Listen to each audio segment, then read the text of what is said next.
Today I'm going to introduce you to lesson 2-8. It's a two-part lesson on related rates.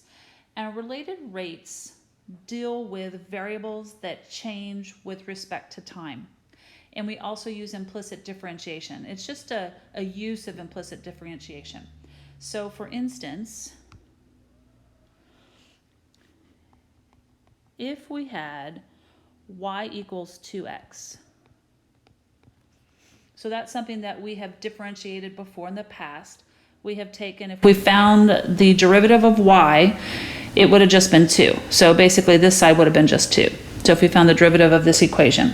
But now if we have two variables, y and x, and we find that those two variables are related, y is related to x was related to y, and also if those two variables are both changing with respect to time, then their rates of change will also be related. So for instance, if,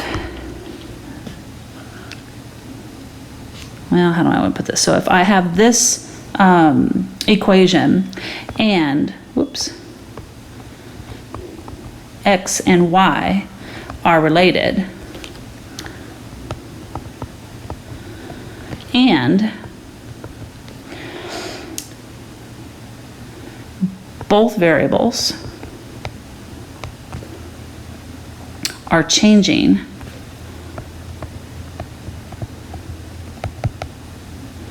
with respect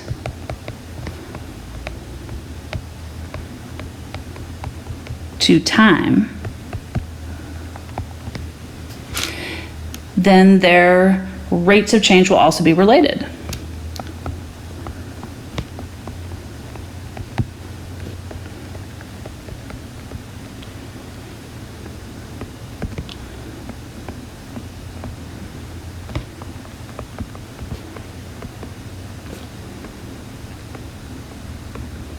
So we started off with this right here. Okay?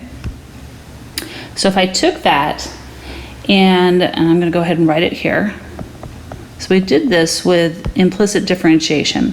If I took and I found the derivative of the left side with respect to time, so I'm going to find the derivative with respect to time on this side, and so I'm going to do that to this whole side, and then do the same thing to this side. I'm going to find the derivative with respect to time.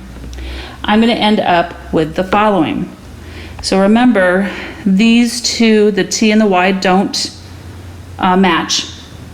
So it's going to actually end up being the derivative of y with respect to time equals, these two don't match, the x and the t. And so, and the 2 is a constant. So the derivative of the 2 is just 2. And then the derivative of x, since these don't match, it's going to be the derivative of x with respect to t. So dx dt. And so that's implicit differentiation. How might it look if I had, let's say, so let's call this A and we'll call this one B. So what if I were looking at area equals length times width? And I told you that area is related to length and width. And in addition to that, their variables are all changing with respect to time. So we could use related rates, and we could find the derivative with respect to time here, and the derivative with respect to time on the other side. Well, this one's going to be a little bit, I'm trying to get this to move, it won't move on me. Oh, terrific. Well, I'll have to write small.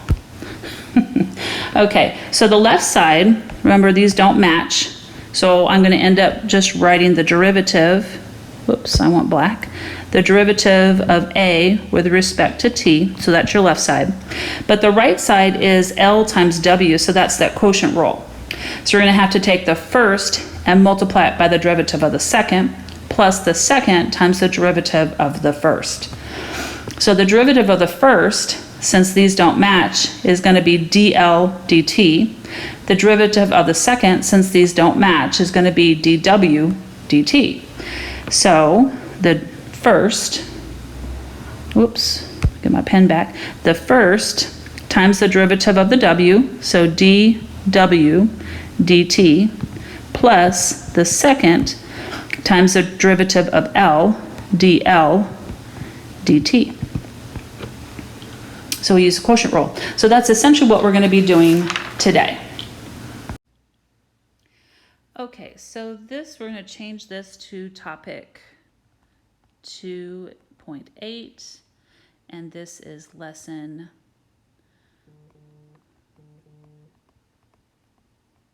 2-8. So if you'll change that. And then I'm going to make all these bigger so we can see what we're doing. Okay. So for the first 4, your notes say to translate the following to calculus notation. So all we want to do is we've got the volume of a cylinder is increasing at a rate of 6 cubic feet per second. All we need to do is write the formula. So the general formula, volume of a cylinder is V equals, and then increasing at a rate of 6 cubic feet per second. So it's 6 cubic feet per second. And then to change it into calculus notation, we're just going to change this part right here.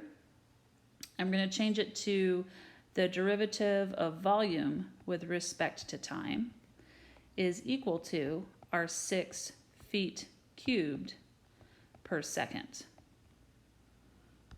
Okay, so let's look at number 2. So number 2, you're basically coming up with, make this just a smidge tinier. Okay, so for number 2, you're coming up with your formula again. So the depth of the water in a rectangular pool is decreasing. Well, decreasing means a negative.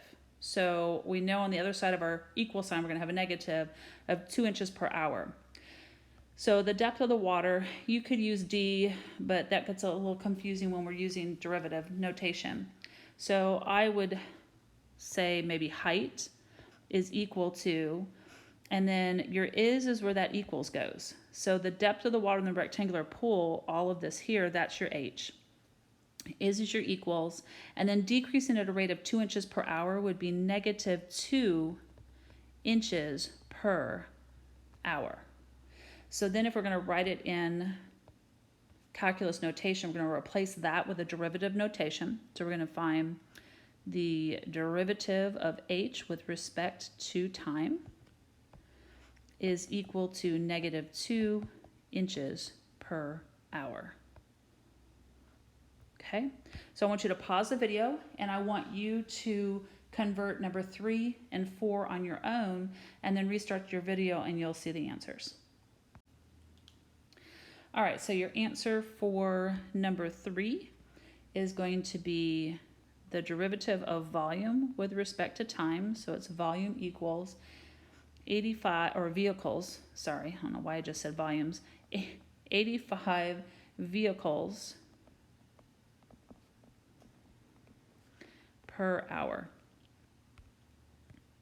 And then number 4,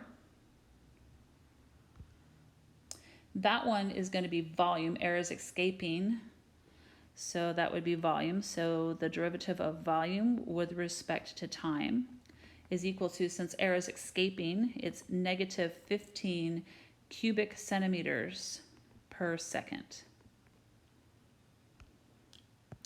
All right, so let's look at the next section. So with the rest of the questions on this page,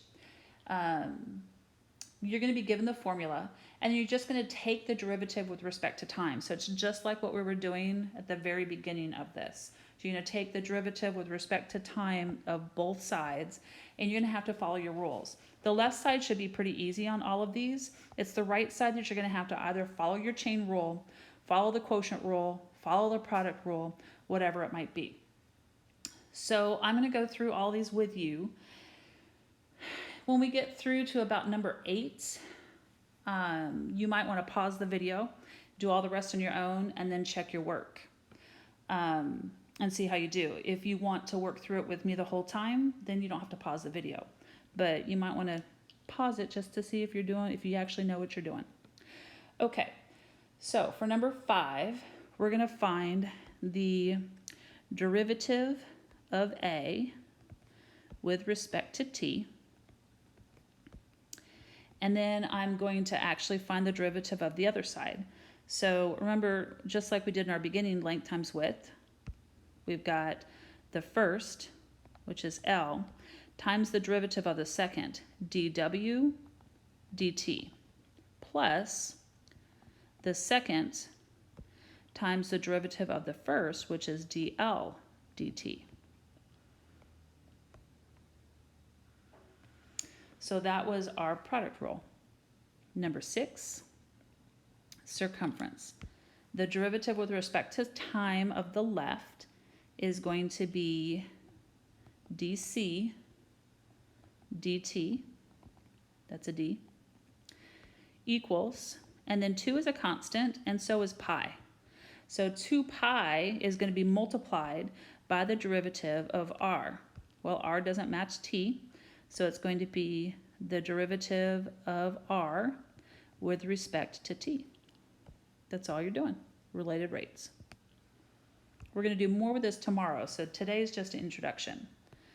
All right, number 7. So the derivative with respect to time of the left-hand side is dv dt equals, and then this one we're going to use the chain rule. So we're going to multiply the 3 out in front, so we get 3s squared, and then you have to multiply by the derivative of s. So we get 3s squared, and then the derivative of s would be ds dt.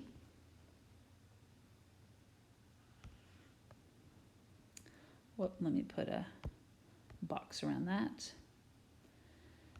All right, then number 8, the derivative of the left side would be ds dt equals, and then again here, the 2 and the pi are constants. So we're going to take the 2 and the pi, and then we're going to multiply that by the derivative of r times h. So we're going to have to use the product rule. So the first times the derivative of the second plus the second times the derivative of the first. So the first, whoops, that's not what I wanted. So the first times the derivative of the second, dh dt, plus the second times the derivative of the first, dr dt. You could multiply that through, but for our purposes here, it doesn't do us much good, so we're just going to leave it alone for right now.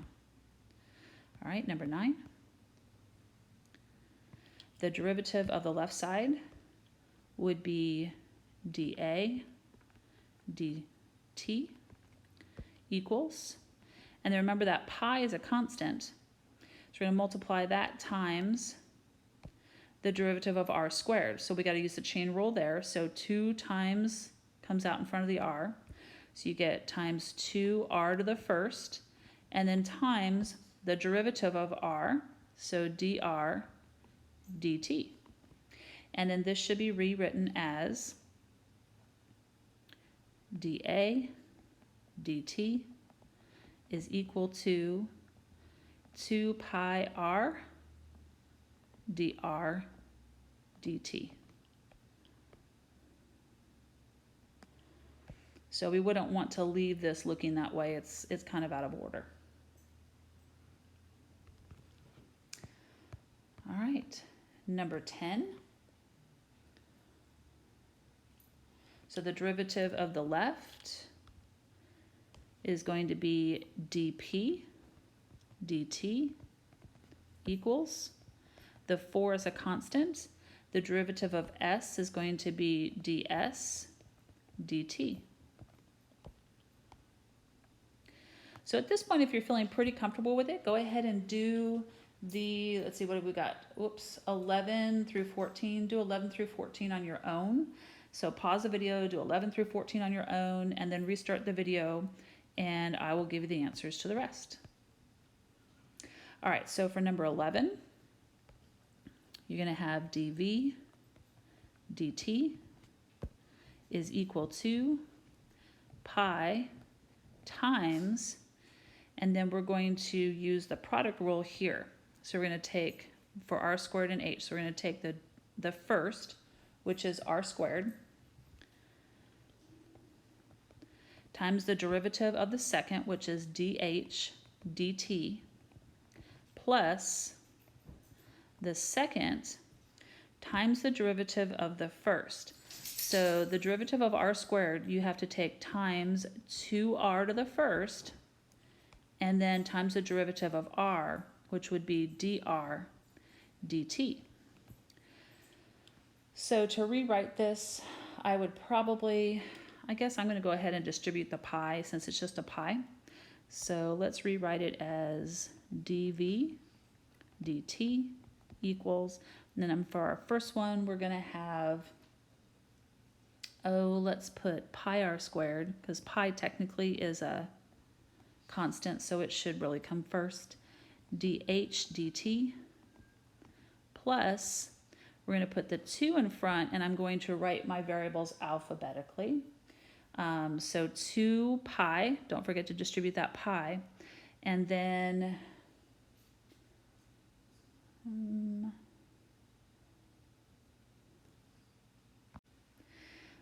so 2 pi, let's go hr dr dt. Okay.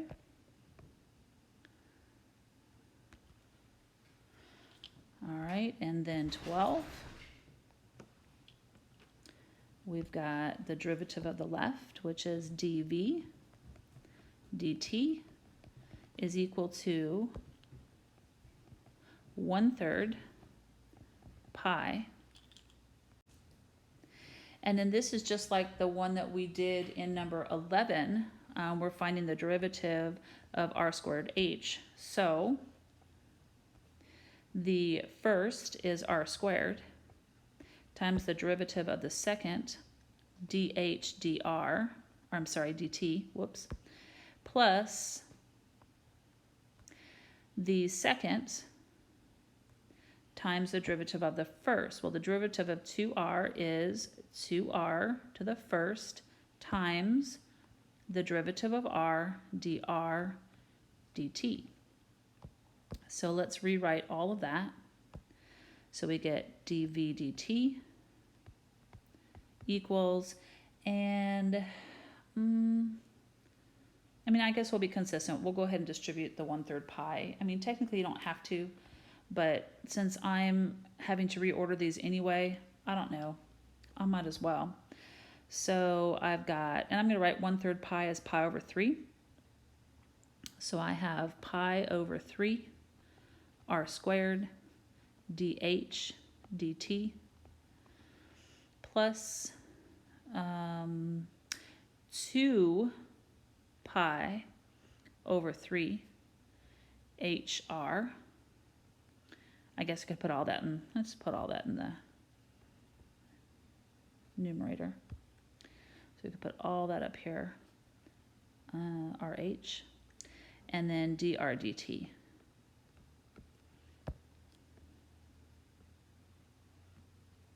Okay, all right, then our last two.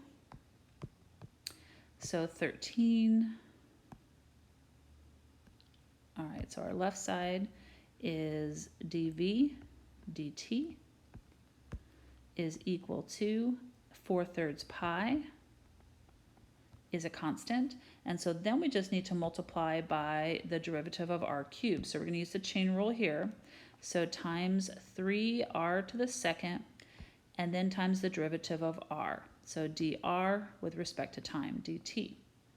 So to rewrite this, first of all, this 3 and this 3 are going to cancel. And then you'll end up with,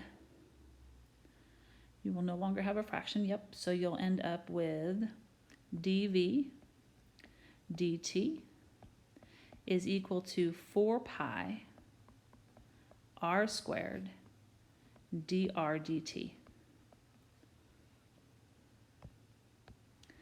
And our last. If it'll let me do it, there we go. Okay, so on this one, I'm going to do it slightly different.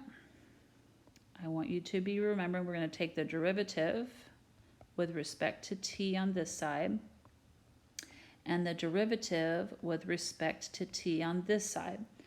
So the derivative of x squared is just 2x. These don't match, right? So it can't just be 2x. We have to also multiply, we have to use a chain rule, multiply by the derivative of x with respect to t. So I'm going to get 2x times dx dt. So then plus, same thing here, the derivative of y squared times the derivative of y with respect to t. So it's going to look like 2y times the derivative of y with respect to t equals the derivative of 25 is 0.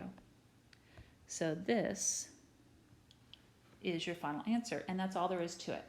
So you will have homework on this. Same types of problems. It should be pretty quick. So if you have questions, just text me.